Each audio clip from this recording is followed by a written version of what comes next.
Coming in at number 2, may surprise you just as much as it surprised me.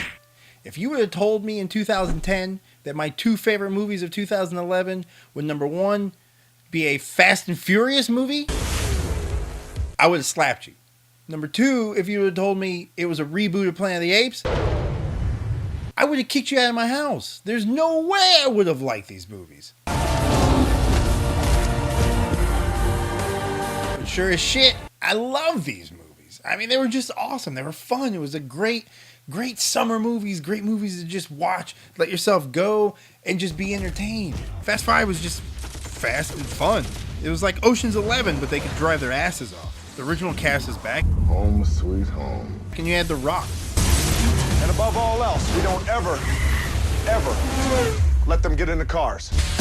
All right, I'm in.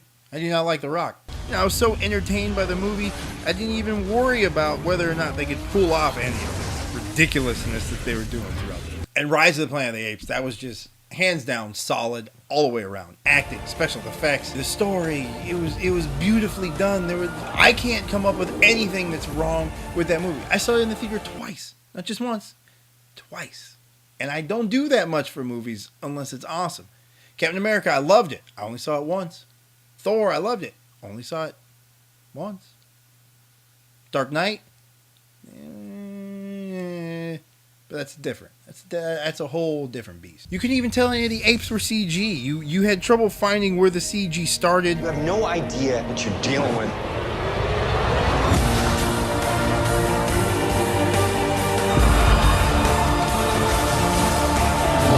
Lucas, take notes. Yeah, I am looking right into you right now. Andy Serkis was amazing as Caesar. He's like the Ray Park of the CG world. If you want some good CG motion caption, you go to that guy.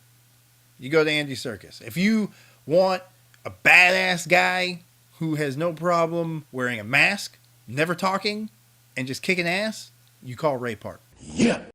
I mean, this movie made you forget Tim Burton even did a Planet of the Apes. It was a perfect building block to rebuild the franchise for new audiences. And I left the theater wanting a sequel right now. Like, I wanted a sequel the next day. I wanted to watch that and then go watch the sequel. I wanted to see where they were going to take the story, what they were going to do with it. Just hands down amazing. If you didn't watch either of those 2 movies during 2011, I don't know what you were watching, but you should have watched those. Yeah.